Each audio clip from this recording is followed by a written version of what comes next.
Suriname, saudara jauh keturunan Jawa di benua Amerika.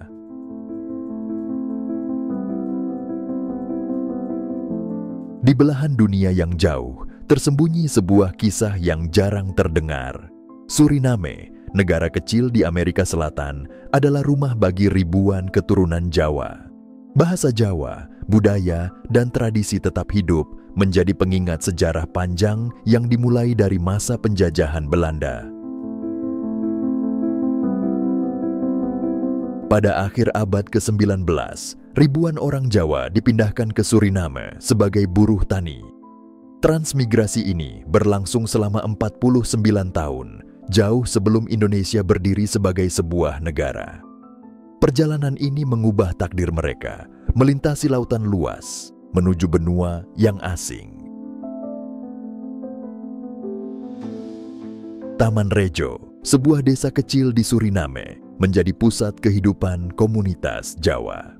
Perjalanan menuju desa ini melintasi jembatan panjang di Paramaribo, ibu kota negara.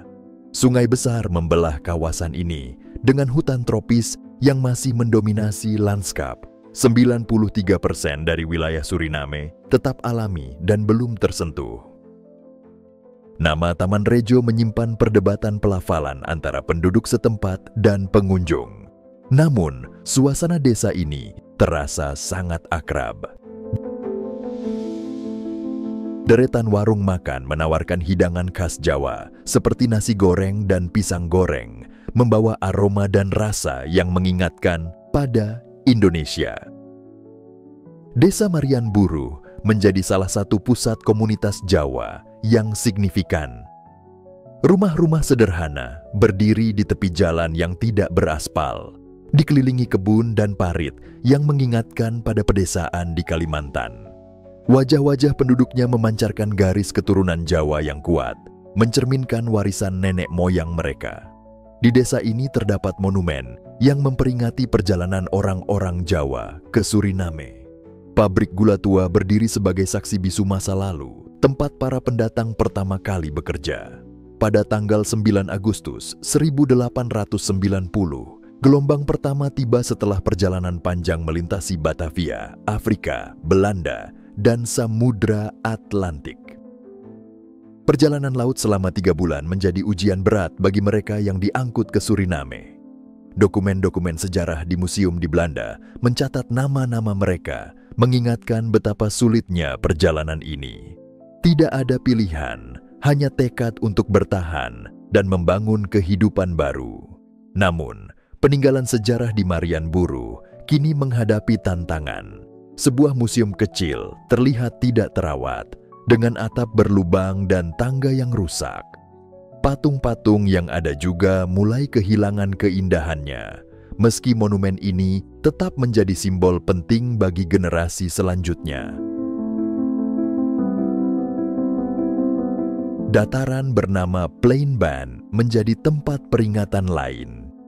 Monumen ini didedikasikan untuk mengenang mereka yang gugur selama perjalanan dan masa awal di Suriname. Nama-nama yang terukir di sana menjadi saksi bisu pengorbanan besar dari generasi pendahulu.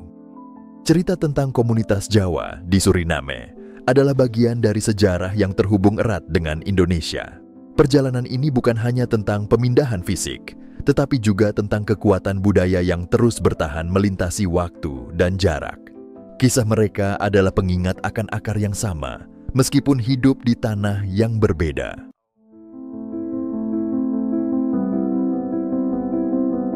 Di sudut kecil Paramaribo, Suriname, pagi Minggu terasa begitu hidup. Pasar Sauna, atau yang lebih dikenal sebagai Pasar Jawa, dipenuhi suara canda, tawa, dan sapaan akrab dalam bahasa Jawa.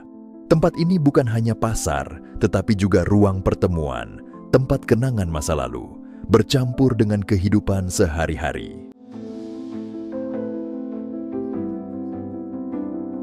Pasar ini berdiri sejak tahun 1996,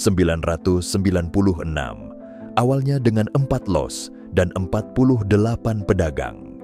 Kini, pasar ini telah berkembang menjadi lebih dari sekadar ruang perdagangan.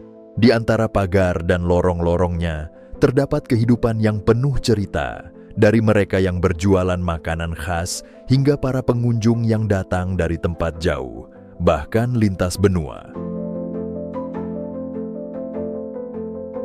Di balik meja-meja sederhana, hidangan khas Jawa tersaji. Nasi goreng, bakmi, lumpia, hingga dodol yang manis menggoda, semuanya tersedia. Aroma bawang putih yang digoreng, pedasnya sambal, dan manisnya gula aren menggambarkan rasa rumah bagi banyak orang di sini.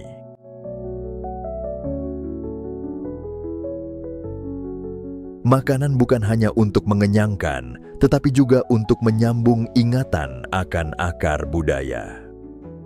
Di sela hiruk-pikuk pasar, terdengar percakapan yang hangat.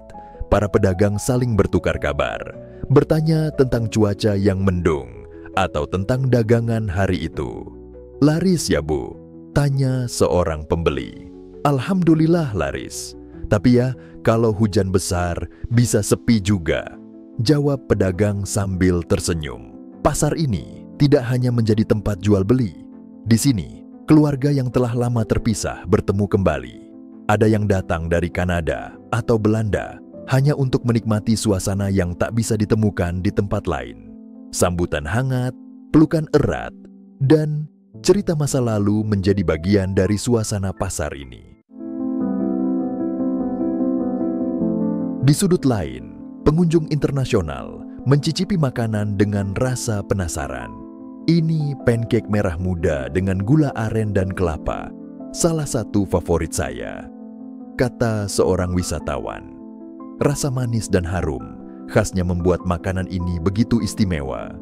Mereka belajar, merasakan, dan sejenak memahami kekayaan rasa dari budaya yang begitu jauh, namun akrab.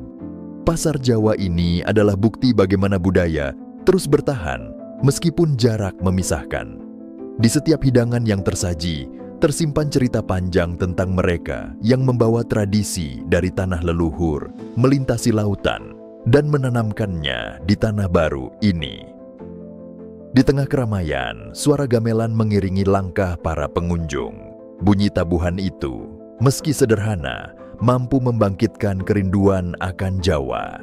Anak-anak kecil berlari-lari di antara lorong pasar, membawa tawa dan kebahagiaan yang seolah tanpa beban.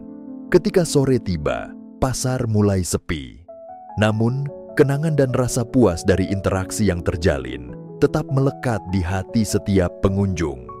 Sebuah soto hangat atau keripik singkong yang renyah mampu menjadi jembatan nostalgia, menyatukan masa lalu dan masa kini.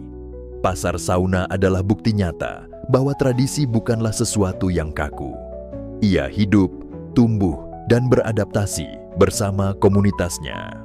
Di tempat ini, budaya Jawa menemukan ruang untuk terus berdenyut, membawa cerita dan rasa yang tak akan pernah pudar meski berada jauh dari tanah kelahirannya.